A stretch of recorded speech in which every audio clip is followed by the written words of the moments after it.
Good morning Delhi. Navodaya time के digital platform पर आपका बहुत बहुत स्वागत है। मैं हूं आपके साथ पूजा खंडूरी। सोमवार का आज दिन है और आज की क्या ताजा खबरें रहने वाली है, आज की क्या बड़ी खबरें रहने वाली है, वो इस बुलेटिन में आज आप देखने वाले हैं। पहले तो हम आपको ये बता देते हैं कि आज किन किन खबरों पर हमारी नजर रहने वाली है। हम पूरे दिन भर आपको क्या कुछ दिखाने वाले हैं। आम आदमी पार्टी, जिनकी दिल्ली में सरकार चल रही है, उनका 11वां स्थापना दिवस था, जिसको लेकर सीएम अरविंद केजरीवाल ने डिजिटली सभी जो कार्यकर्ता थे उनको संबोधित किया था। कई तरह की उन्होंने बातें कही थी, वो भी हम आपको बताएंगे कि उन्होंने किन किन बातों का जिक्र किया था। इसके अलावा देखिए, जो एक अहम खबर है वो ये है कि न्यायिक सेवा से ही अब न्यायपालिका में चयन होने जा रहा है। इस खबर पर भी हमारी नजर रहने वाली है। हम आपको बताएंगे कि क्या उसका प्रोसीजर होगा, क्या कुछ होगा। कल इतवार का जब दिन था तो प्रधानमंत्री नरेंद्र मोदी ने मन की बात की थी। 107वां संस्करण ये था जिसमें उन्होंने तमाम बातों का जिक्र किया था। सबसे खास बात थी, विदेश में डेस्टिनेशन वेडिंग जाकर ना करें। ऐसा प्रधानमंत्री नरेंद्र मोदी ने क्यों कहा, ये भी हम आपको बताने जा रहे हैं। और इससे ज्यादा अहम खबर देखिए ये है कि दिल्ली में प्रदूषण की स्थिति से आप वाकिफ है कि क्या है अभी प्रदूषण का हाल, क्या है एयर क्वालिटी इंडेक्स। लेकिन मौसम जिस तरह से करवट बदल रहा है, क्या उससे दिल्ली का प्रदूषण धुल जाएगा, ये एक बड़ा सवाल है। क्योंकि सुबह सवेरे से बादल छाए हुए हैं। इस पर विशेषज्ञों का क्या कहना है, ये भी हम आपको बताने जा रहे हैं। अदर देन दैट देखिए, दिल्ली के प्रगति मैदान में ट्रेड फेयर लगातार चल रहा है। आज यानी सोमवार, आज आखिरी दिन है। लंबी लंबी कतारें लग रही है। कई वहां पर चीजों को लेकर लोग आकर्षित हो रहे हैं, पहुंच रहे हैं ट्रेड फेयर में जाकर उस ट्रेड फेयर का आनंद उठाते हुए नजर आ रहे हैं। तो ये वो बड़ी बड़ी खबरें हैं जिन पर हमारी नजर रहने वाली है। सबसे पहले हम शुरुआत करते हैं आम आदमी पार्टी की खबर को लेकर। 11वां स्थापना दिवस आंदोलन से निकली हुई आम आदमी पार्टी, जिसने अपनी पैठ को इतना मजबूत किया कि अब नेशनल लेवल की पार्टी बन चुकी है। दिल्ली में सरकार चला रही है, पंजाब में सरकार चला रही है। उसके 11वें स्थापना दिवस पर मुख्यमंत्री अरविंद केजरीवाल ने क्या कुछ कहा, वो हम आपको बता देते हैं।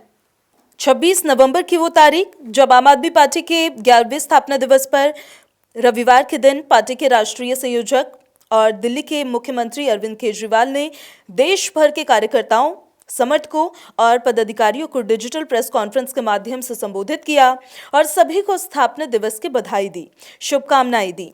सीएम केजरीवाल ने कहा कि संविधान दिवस पर ही 2012 में आम आदमी पार्टी ने जन्म लिया था। आंदोलन की कोख से निकलकर एक छोटी सी पार्टी देखते ही देखते एक राष्ट्रीय स्तर की पार्टी बन गई। इसी के साथ आम आदमी पार्टी भारत के इतिहास की सबसे तेजी से बढ़ने वाली पार्टी बन गई है। यह किसी चमत्कार से कम नहीं है। आम आदमी पार्टी के राष्ट्रीय संयोजक अरविंद केजरीवाल ने कहा कि इन 11 सालों में जनता ने हमें बहुत प्यार दिया है। कहा कि हम सब लोगों ने मिलकर आम आदमी पार्टी की स्थापना की। इतने सालों से हमारे सामने बहुत से उतार चढ़ाव आए, बहुत सी मुश्किलें आई, लेकिन जनता की सेवा करने से कोई भी बाधा हमें रोक नहीं पाई। अब देखिए, चलिए कर लेते हैं दिल्ली के प्रगति मैदान में चल रहे ट्रेड फेयर की बात, जो काफी दिनों से चल रहा है। लेकिन आज यानी सोमवार का दिन आखिरी दिन है और शाम के 5 बजे तक समाप्त हो जाएगा। इसका समापन समारोह होगा। लेकिन एक खास बात हम आपको बता देते हैं कि लंबी लंबी कतारें वहां लगती हुई नजर आ रही है। हर एंट्री गेट पर जहां पर आपकी नजर जाएगी, वहां पर भरमार है उन लोगों की जो ट्रेड फेयर में जाकर उसका आनंद उठाना चाहते हैं। पार्किंग में जाएंगे, वहां पर भीड़ नजर आएगी, लोगों को पार्किंग नहीं मिलेगी क्योंकि संख्या इतनी ज्यादा बढ़ गई है। ट्रेड फेयर में रविवार की बात करें तो लगभग 1.5 लाख से ज्यादा लोग पहुंचे थे। जमकर वहां पर खरीदारी हुई थी। एक दिन में प्रगति मैदान में आयोजित किसी भी मेले में आने वाली ये एक रिकॉर्ड भीड़ मानी जा सकती है। तो वहीं आज यानी सोमवार को मेले का आखिरी दिन है। शाम करीब 5 बजे समापन समारोह होगा और मेले में अलग अलग उत्पादों पर भारी छूट भी दी जा रही है। यह आपके लिए एक काम की खबर है। मेला आयोजक आईटीपीओ को आखिरी दिन भी जमकर भीड़ जुटने की उम्मीद है, क्योंकि गुरु नानक देव की जयंती है, तो इस वजह से आज लोगों की छुट्टी भी है। प्रगति मैदान में दोपहर बाद मेला देखने आने वालों लोगों की भीड़ भी तेजी से बढ़ेगी।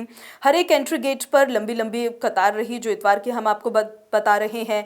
पार्किंग में वाहनों की भरमार रही। सभी हॉल भीड़ से भरे हुए थे। फूड स्टॉल्स में जगह नहीं मिलने पर लोग खुले मैदान में बैठकर खाना खाते भी नजर आए। तो वहीं उत्तराखंड, केरल, उत्तर प्रदेश और खादी के पवेलियन में गुड़, चावल, दाल, मसाले, गर्म कपड़े, धूप बत्ती, अगरबत्ती, होम्योपैथिक और आयुर्वेदिक दवा के साथ साथ किचन के सामान की जमकर बिक्री हुई। होम डेकोर और हैंडलूम के सामान खरीदने में महिलाओं ने खूब दिलचस्पी दिखाई। युवा युवा वर्ग ने कपड़े, जूते और परफ्यूम खरीदने में दिलचस्पी दिखाई, तो वहीं बनारस का पेड़ा, मथुरा की बर्फी, गाजियाबाद के मिल्क शेक और छाछ की जमकर बिक्री हुई है। हॉल 5 की पहली मंजिल पर किड्स जोन में बच्चे play station, sliding, riding in सभी के मजे लेते हुए नजर आए। वीडियो गेम के लिए बच्चे अपनी बारी का इंतजार करते दिखे। थकान मिटाने के लिए वाटर लाइट, साउंड शो भी होता हुआ नजर आया और ज्वेलरी और धातुओं की मूर्ति की भी खूब बिक्री हुई। वहीं देखिए, दिल्ली एनसीआर के लोगों के लिए सबसे अहम खबर तो ये है कि दिल्ली का प्रदूषण अभी किस स्थिति में है। दिल्ली की अगर हम बात करें तो एनसीआर के क्षेत्र में बाकी शहरों के मुताबिक सबसे ज्यादा प्रदूषित शहर है, लेकिन अब ऐसा माना जा रहा है स्पेशली विशेषज्ञों की तरफ से कि मौसम करवट बदल सकता है, बारिश हो सकती है, तो दिल्ली के प्रदूषण में अब थोड़ी सी गिरावट यानी फिर कमी भी दर्ज की जा सकती है। तो एक तरह से देखा जाए तो राजधानी का मौसम पलटी मारने वाला है। मौसम विभाग ने सोमवार यानी आज बारिश होने का अनुमान जताया है। पिछले 2 दिनों से आसमान में आंशिक रूप से बादल छाए हुए हैं, तो सोमवार को बारिश होने या फिर बूंदाबांदी होने की तो संभावना बन ही जाती है। इसके साथ ही अधिकतम तापमान में गिरावट दर्ज होने और 22 डिग्री सेल्सियस के आसपास दर्ज किए जाने का भी पूर्वानुमान जताया गया है। वहीं देखिए, भारत मौसम विज्ञान विभाग के अनुसार रविवार को राजधानी का अधिकतम तापमान जो था वो 26 डिग्री सेल्सियस दर्ज किया गया था, जो इस मौसम का सामान्य तापमान है। न्यूनतम तापमान सामान्य से 1 डिग्री सेल्सियस कम यानी कि 10.4 डिग्री सेल्सियस रिकॉर्ड किया गया। पिछले 24 घंटों में राजधानी की हवा में नमी का स्तर अधिकतम है 100% और न्यूनतम जो है वो 56% दर्ज किया गया है। तो देखिए, दिल्ली की वायु गुणवत्ता रविवार को तो बहुत खराब श्रेणी में रही। हालांकि जो पश्चिमी विक्षोभ के कारण मौसम संबंधी स्थितियों में बदलाव से कुछ राहत मिलने के आसार जरूर बन रहे हैं। जो निगरानी एजेंसियां हैं वो ये जानकारी दे रही है कि राजधानी में सुबह 9 बजे वायु गुणवत्ता सूचकांक यानी कि एयर क्वालिटी इंडेक्स 385 रहा। पूरे दिन का औसत एयर क्वालिटी इंडेक्स शाम 4 बजे दर्ज किया जाता है। जो रविवार शाम को 4 बजे के बुलेटिन में अगर आप नजर डालेंगे तो वो बढ़कर 396 हो गया था। इससे पहले शनिवार को एयर क्वालिटी इंडेक्स देखिए 389 था, शुक्रवार की बात करें 415 था, वीरवार को 390 था, बुधवार को 394 था, मंगलवार को 365 था और सोमवार को 348 और रविवार को 301 दर्ज किया गया था। 0 से 50 के बीच एयर क्वालिटी इंडेक्स होता है तो उसे अच्छा माना जाता है। 51 से 100 के बीच का एयर क्वालिटी इंडेक्स संतोषजनक माना जाता है। 101 और 200 के बीच मध्यम माना जाता है। 201 और 300 के बीच खराब श्रेणी होती है। 301 और 400 के बीच तो बेहद खराब श्रेणी मानी जाती है। और आप इस चीज को देखें, समझ ही सकते हैं कि दिल्ली का एयर क्वालिटी इंडेक्स अभी किस स्थिति में है, जिसको लेकर आपको भी कितना सतर्क रहने की जरूरत है। जो प्रिकॉशनरी मेजर्स होते हैं वो आप उठा सकते हैं। ऐसी ही खबरों से जुड़े रहने के लिए आप नवोदय टाइम्स के साथ जुड़े रहे। नमस्कार।